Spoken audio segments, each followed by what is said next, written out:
আসসালামু আলাইকুম। আমরা সবাই চাই এমন কোনো নাস্তা বা খাবার বানাতে যেটা খুব অল্প সময়ের মধ্যে এবং অল্প উপকরণে বানানো হয়ে যায়। আজ তেমনই একটি নাস্তা রেসিপি নিয়ে আপনাদের মাঝে হাজির হয়েছি। আজ আপনাদেরকে বানিয়ে দেখাচ্ছি মজাদার ব্রেড রোল। এই রোলটি বানানো যে এত সহজ আর খেতে যে কতটা মজার, ভিডিওটি না দেখলে বুঝতেই পারবেন না। খুব অল্প উপকরণে এবং সর্বোচ্চ হলেও 10 মিনিটের মধ্যেই কিন্তু এই নাস্তাটি বানিয়ে নেওয়া যায়। আর এটা কিন্তু আপনারা ইফতার হিসেবেও রাখতে পারেন। তাহলে চলুন শুরু করে দিই। ব্রেড রোলগুলো বানানোর জন্য সবার আগেই লাগবে পাউরুটি। আমি এখানে 4 থেকে 5 পিসের মতো পাউরুটি নিয়েছি। যে কোনো ব্র্যান্ডের পাউরুটি ব্যবহার করা যাবে। পাউরুটির চারপাশের যে ব্রাউন অংশগুলো সেগুলো কেটে সরিয়ে রাখছি। এই অংশটুকু যেন ফেলে দিবেন না, এটা কিন্তু আপনারা ব্লেন্ডারে ব্লেন্ড করে ব্রেড ক্রাম্বস বানিয়ে নিতে পারবেন। এবার এই পাউরুটিগুলোকে আমি ছোট ছোট টুকরো করে নিব। তার জন্য বড় সাইজের একটা বাটি নিয়েছি আর হাত দিয়ে এভাবে ছিঁড়ে ছিঁড়ে ছোট ছোট টুকরো করে নিচ্ছি। আপনারা চাইলে এভাবে ছোট ছোট টুকরো করে আবার ব্লেন্ডারে ব্লেন্ড করে নিতে পারেন। আমি আর অত ঝামেলায় গেলাম না, এভাবে হাত দিয়ে টুকরো করে নিলেই হবে।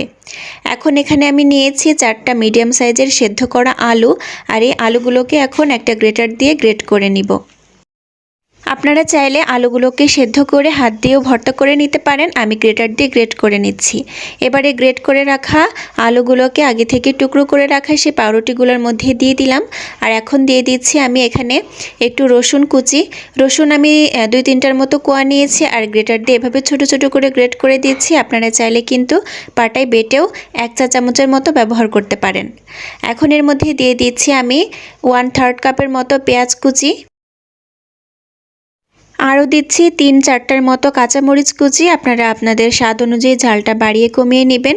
আর দিচ্ছি 1/4 কাপ পরিমাণ ধনেপাতা কুচি। আরও দিচ্ছি আমি এখানে স্বাদ মতো লবণ। এবার দিয়েছি 1/4 চা চামচ হলুদের গুঁড়া একটু কালারের জন্য, আর দিয়েছি 1/2 চা চামচ জিরার গুঁড়া, আর দিয়ে দিচ্ছি 1 চা চামচ লাল মরিচের গুঁড়া। আর সবশেষে ব্যবহার করছি 1 প্যাকেট ম্যাগি মশলা। আমি যে কোনো নাস্তা বানানোর সময়ই এই ম্যাগি মশলাটা ব্যবহার করি।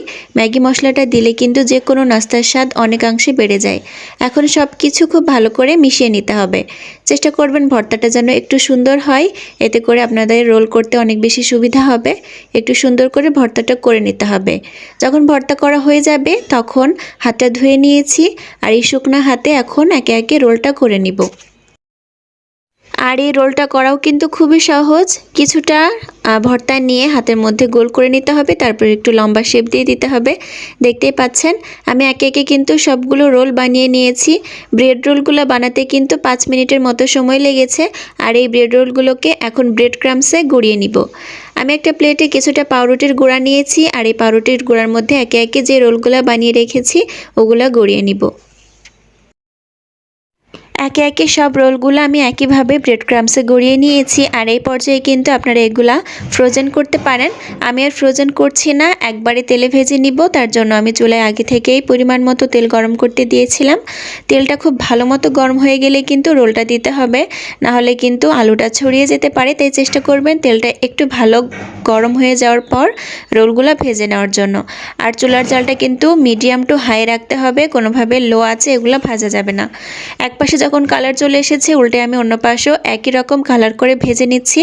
এভাবে উল্টে পাল্টে মিনিট 5-এর মতো ভেজে নিতে হবে, এভাবে গোল্ডেন ব্রাউন কালার আসা পর্যন্ত।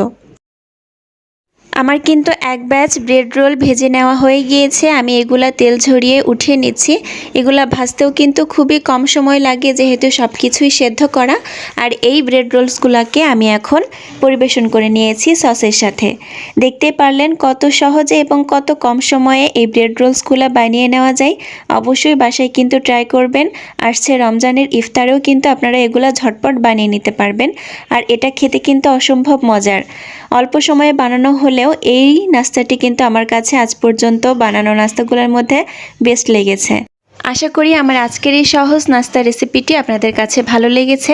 ভালো লাগলে অবশ্যই কিন্তু ভিডিওতে একটা লাইক দিয়ে চ্যানেলটিকে সাবস্ক্রাইব করে পাশে থাকবেন, এবং ফেসবুক থেকে দেখে থাকলে অবশ্যই পেজটিকে ফলো দিয়ে রাখবেন। নতুন কোনো সহজ রেসিপি নিয়ে আবারও হাজির হয়ে যাব। আল্লাহ হাফেজ।